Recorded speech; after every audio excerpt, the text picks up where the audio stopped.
అందరికి నమస్కారం మిత్రులారా.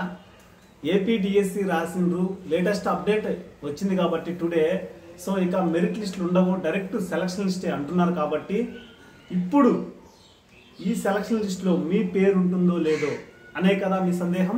ఇది ఒక $1 మిలియన్ ప్రశ్న. సో ఈ $1 మిలియన్ ప్రశ్నకి మనం ఒక ఫార్ములాని తయారు చేశాము. సో ఇదొక సైంటిఫిక్ ఫార్ములా. సో మనం రాష్ట్ర వ్యాప్తంగా అభ్యర్థుల్ని మనం ఎగ్జిట్ పోల్ని వేసి కోరడం జరిగింది. సో కొంతమంది అభిప్రాయాలు, సో రాష్ట్ర వ్యాప్తంగా వచ్చిన కాల్స్ని తీసుకొని సో మనం ఒక చిన్న ఎగ్జాంపుల్ ద్వారా మీకు పోస్ట్ వస్తుందో రాదో, సెలక్షన్ లిస్ట్లో మీ పేరు ఉంటుందో లేదో మనం తెలియజేయడం జరుగుతుంది. మిత్రులారా, దయచేసి ఈ వీడియోని మీరు పూర్తిగా చూడండి. మీకు నచ్చితే లైక్ చేయండి, 10 మందికి షేర్ చేయండి, సబ్స్క్రైబ్ చేసుకోండి. సో ఇప్పుడు చెప్తాం చూడండి. మనం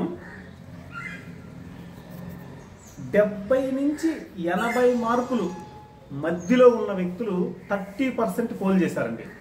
70 నుంచి 80 మధ్యలో ప్లస్ 80 పైన ఉన్న వాళ్ళు 30% పోల్ చేశారు. మిత్రులారా, నేను చెప్పేది ఎస్జిటిలకి స్కూల్ అసిస్టెంట్లు కలిపి ఓవరాల్గా రాష్ట్ర వ్యాప్తంగా చెప్తున్నా.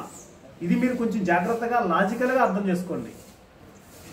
60 నుంచి 70 మధ్యలో ఉన్న 60 నుంచి 70 మధ్యలో ఉన్న వాళ్ళు 40% అని పోల్ చేశారండి. 50 నుంచి 60 మధ్యలో ఉన్న వాళ్ళు 20% పోల్ చేశారు.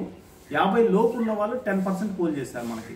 ఇప్పుడు 70 నుంచి 80 మధ్యలో అంటే 16,347 పోస్టులకి 30% కడితే 4,904 పోస్టులు, అంటే ఇంచుమించు 5,000 పోస్టులు 70 పైన వాళ్ళకి వస్తున్నాయి ఈ 16,347 పోస్టుల్లో. అదేవిధంగా 60 నుంచి 70 మధ్యలో మీ స్కోర్ ఉందనుకోండి, ఇక్కడ 40% అభ్యర్థులు ఉన్నారు కాబట్టి 40% ఉద్యోగాలు వస్తాయి కాబట్టి ఇక్కడ సో 6,338 పోస్టులు, అంటే 6,500 ఇంచుమించు 6,500 పోస్టులు ఈ 60-70 మధ్యలో ఉన్న స్కోర్లు ఉన్న వాళ్ళకి మెరిట్ లిస్టులో వాళ్ళ పేర్లు ఉండబోతున్నాయి. 50 నుంచి 60 మధ్యలో 20% పోల్ చేశారు కాబట్టి 3,269 మందికి, అంటే 3,300 మందికి 50 నుంచి 60 మధ్యలో ఉన్న వాళ్ళు, అది ఎస్జిటీలు కావచ్చు, స్కూల్ అసిస్టెంట్లు కావచ్చు. మళ్ళీ మనం క్లారిటీ తీసుకొని సో ఇంకా పోల్స్ తీసుకొని మనం ఇంకా క్లారిటీగా చేయడం జరుగుతుంది. ఇది ఎస్జిటీలకి స్కూల్ అసిస్టెంట్ కలిపి చెప్తున్నా, రాష్ట్ర వ్యాప్తంగా ఓవరాల్గా అన్ని జిల్లాలు కలిపి చెప్తున్నా. 50 నుంచి 60 మధ్యలో ఉన్న వాళ్ళకి 3,200 మంది పోస్టులు రాబోతున్నాయి. అది ఎస్జిటీలా, స్కూల్ అసిస్టెంట్లా, ఏ డిస్ట్రిక్ట్ ఏం చేయాలో నేను చెప్పను, నాకు తెలియదు కూడా. ఎందుకంటే ఇది ఒక జస్ట్ అంచనా మాత్రమే, ఇది ఒక ప్రెడిక్షన్ మాత్రమే. ఈ మధ్యలో మీరు కానీ ఉంటే మీ అదృష్టం బాగుండి మీ జిల్లాలో మీరు 50-60 మధ్యలో ఉన్న మీకు పోస్ట్ రావచ్చు. 50 లోపు ఉన్న వాళ్ళు కూడా పోస్ట్ వస్తుంది, ఒక 1000 మంది దాకా. సో వివిధ కేటగిరీలలో, ఎందుకంటే 10% పోల్ చేశారు కాబట్టి. ఎందుకంటే ఆ పోస్టులు మనం పంచుతున్నాం, అంటే 16,347 పోస్టులని వేసిన పోల్స్ ఆధారంగా వాళ్ళ స్కోర్ల ఆధారంగా మనం పంచుతున్నాం. ఎందుకంటే 70 నుంచి 80 మధ్యలో స్కోర్ చేసింది 30% కదా. సో 70 నుంచి 80 మధ్యలో అందరూ లేరు కదా, ఈ 16,340 ఇచ్చేదానికి పోస్టులు లేరు కాబట్టి సో మనం ఈ పోల్ ఆధారంగా మనం ఒక ప్రొడక్షన్ వేస్తున్నాం, అంచనా వేస్తున్నాం మిత్రులారా.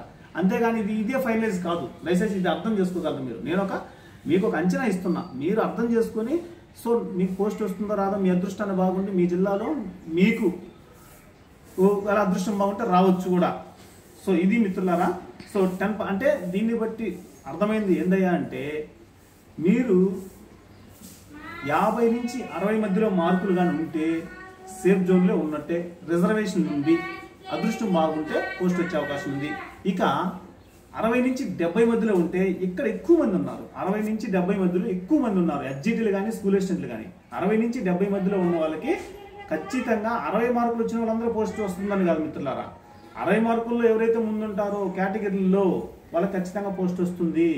మీ కేటగిరీలో మీ 60 మార్కులు వచ్చిన అందరిలో మీరు ముందుంటే పోస్ట్ వస్తుంది. ఇక్కడ 6,538 పోస్టులు ఇవ్వాల్సిందే ఇక్కడ ఈ మధ్యలో ఉన్న వాళ్ళకి.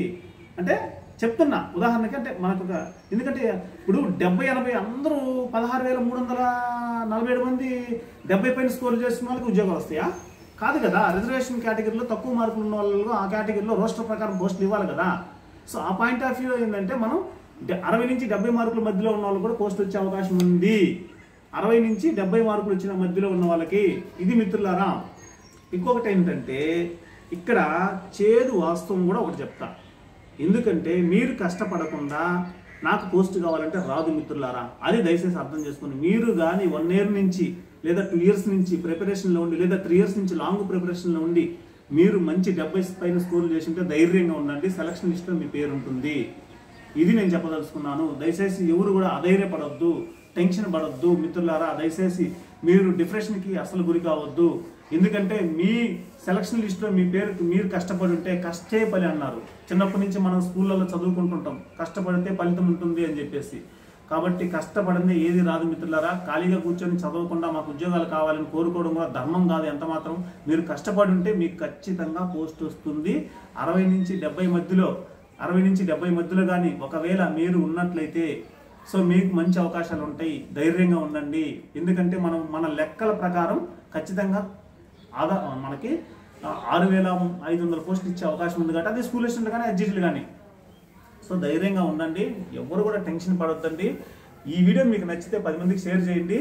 సో సబ్స్క్రైబ్ చేసుకోవడం మర్చిపోవద్దు మిత్రులారా. Thank you very much. ఇక మీకు డైరెక్ట్ సెలక్షన్ లిస్ట్లే కాబట్టి సెలక్షన్ లిస్ట్ వస్తుంది. సెలక్షన్ లిస్ట్ వచ్చిన తర్వాత మనం ఒకసారి ఇక దాన్ని పట్టుకొని ఒకసారి చూద్దాం. సెలక్షన్ లిస్ట్ ఇస్తే మన కానిస్టేబుల్ కానీ గ్రూప్ 2 కానీ సో ఇవన్నీ కూడా అలానే ఇస్తున్నారు, రిజల్ట్ ఇవ్వట్లే. సో ఆ పాయింట్ ఆఫ్ వ్యూలో ఇప్పుడు ఏంటంటే డైరెక్ట్ సెలక్షన్ లిస్ట్ అంటుంది గవర్నమెంట్. కాబట్టి మిత్రులారా ఎవరు కూడా అధైర్యపడకండి. సెలక్షన్ లిస్ట్లో మా పేరు ఉంటుందో లేదో ఉంటుందో లేదని $1 million ప్రశ్న, అందరికి టెన్షన్స్ మొదలైనవి.